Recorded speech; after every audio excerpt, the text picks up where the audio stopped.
Ben, you start. Sure. Welcome. For those new watching the show, welcome to This is Revolution.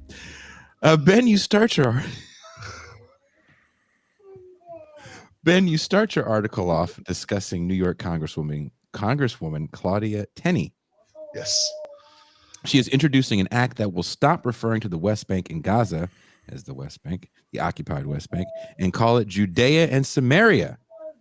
Has the right adopted the liberal speak of indigenous ancestral lands and land acknowledgements? Yeah, so I mean, some of them certainly have, right? So the two, so I kind of start out talking about Claudia Tenney because that's the news hook, and I also think it's very funny to think about Claudia Tenney representing New York 14s. That's an upstate New York congressional district. Who wants to U.S. government documents to refer to the West Bank as Judea and Samaria, and the idea seems to be that Israel should have a claim to the West Bank because there were these ancient Jewish kingdoms there thousands of years ago. When, of course, we could go back just a few hundred years, and New York 14 was by and large the Iroquois Confederacy, right? That's where. That's where that was. And presumably, presumably Claudia thinks that she should be allowed to, have political rights and, and all that stuff there, despite not being, descended from that earlier group. And then the other example I give is a friend of the show, Ben Shapiro, who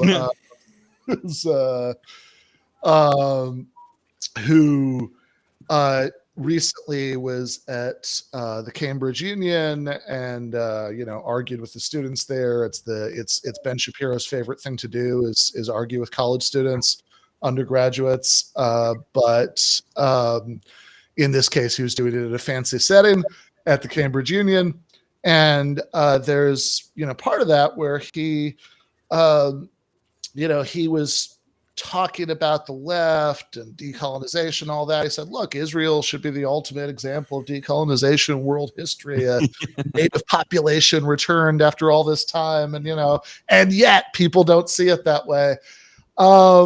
And there is, to me, this kind of funny, coming together, like this way that in, making these arguments, they've for one, they've done a complete 180, right, over like historical Zionist arguments, that if you go back and read your Theodore Herzl's, your Jabotinsky's, he was the sort of founder of what was then called revisionist Zionism, which is the sort of right wing of the Zionist movement that like is sort of a lineal ideological descent to Benjamin Netanyahu.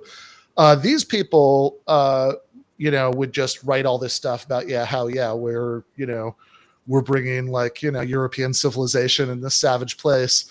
But yeah, now you do have this sort of strange adoption of this anti-colonialist rhetoric by some Zionists who say, no, well, if you think about it, right, really Jews are the indigenous people because there were these Jewish kingdoms there thousands of years ago. And so that's what grounds the claim to the land. And thinking about this, got me thinking about the conversation that you and I had with Amber Frost, where we were talking about land acknowledgements. And I think that people spend a lot of time having these very weird arguments about, exactly whether the people that the Palestinians are currently, the current Palestinians are descended from, where exactly they lived 500 years ago or whatever. And people get very invested in this. And, my view is that none of that should matter, that nobody's rights should depend on where their ancestors lived. That, this is a sort of very basic, question of the sort of foundational principles of the left, going back to the French Revolution, is that everybody is born with the same package of rights, right? Nobody should have more or fewer rights than anybody else because of who their ancestors were, what ethnic, tribal, religious, racial group they come from, and this is the problem with with Israel really has absolutely nothing to do with this sort of question of firstness. That it's like, okay, do we start the firstness clock 100 years ago or 150 years ago, or we start it like 2,000 years ago? I don't think any of that matters, and I think one way of showing why it doesn't matter, at least to leftists, is to just ask yourself a very simple question, right? Like, imagine, for the sake of argument, obviously this is not what happened in real history, right? But imagine, for the sake of argument, that the first Palestinian families had arrived in that territory like one generation before the first Zionist settlers showed up in the 1870s, or for that matter, that they'd showed up at the same time.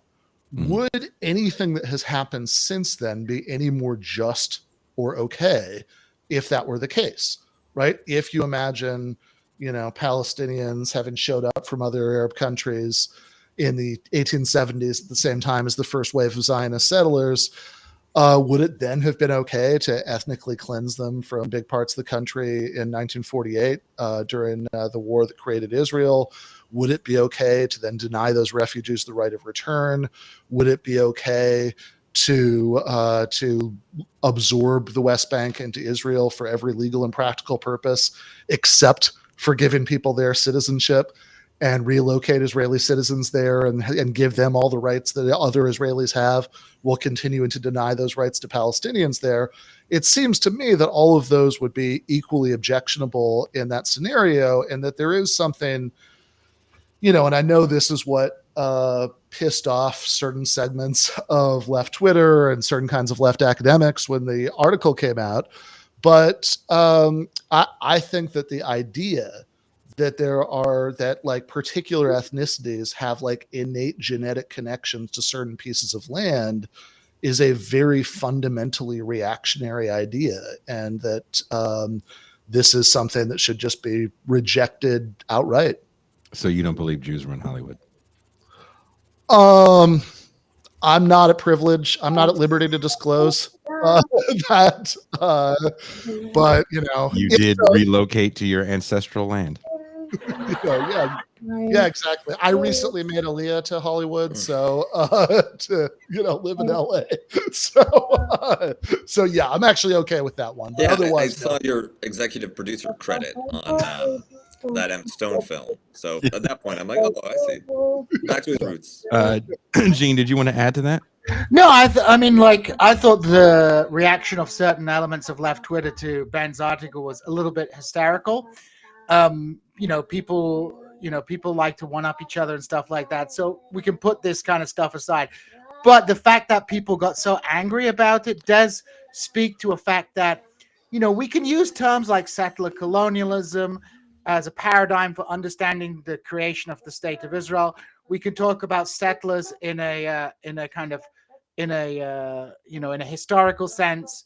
Those are all legitimate ways to talk about the formation of the state of Israel. But I think what Ben gets at in his article is that in terms of a concrete solution and the way forward, that really doesn't have any bearing on the fundamentals of the problem. Whether the Palestinians appeared from the ground from nowhere in like 1940 or whether they're the indigenous people of this society, it doesn't change the fundamentals of why they should have equal rights in this country. And I think the problem with and again, I would distinguish between like a kind of an academic discussion over the process of nation forming in Israel and how we use certain terminologies, and how certain terminology like colonialism and settler colonialism are useful for explaining the differences between one type of nation formation and another.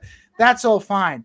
But when these terminologies are imbued with a kind of certain moral righteousness to them, you end up with basically kind of an inverted types, just a inverted moral high ground. It becomes a who was here first and who has the concrete rights to this land dispute, which I find is a completely futile way, and for people who are pro-Palestinian, leads you into this ridiculous kind of argument over which community was there first, like who is genetically the truest son of this particular land.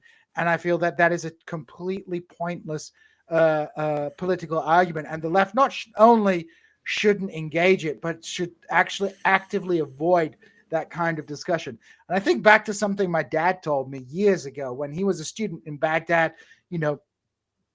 As with many nationalist conflicts, you often have one side trying to delegitimize the existence of another side. And the Arabs would say Kurds are a made-up nation. They were made up 100 years ago. But my dad said, okay, that's all true. So we still want our equal rights. Doesn't matter if I came back. So I think Ben concretely on this point concretely on this point of the history, the deep history of Israel-Palestine and who was there first, really is a complete distraction from what the fundamental issue is. And frankly, I think falling into that trap is a mistake. Not that the left matters at all, as they have no influence over policy. So this is basically arguing over it's like a group of nerds arguing over how Danny DeVilleneuve should direct the third part of the Dune movie. It's an interesting discussion, but we have no influence over that. But I think I could actually help with that. But I You thought have some thoughts. I thought Ben's core point as to who was there first and indigenous versus settler colonial, that is a useful historical paradigm to understand the question, but it's not a useful political paradigm to understand any type of left-wing political solution to this based on the universal principles of 1789 or 1776, even though those principles are often hypocritically applied. They are kind of a good yardstick, I think, for us to base what would be a just solution to the Israel-Palestine question.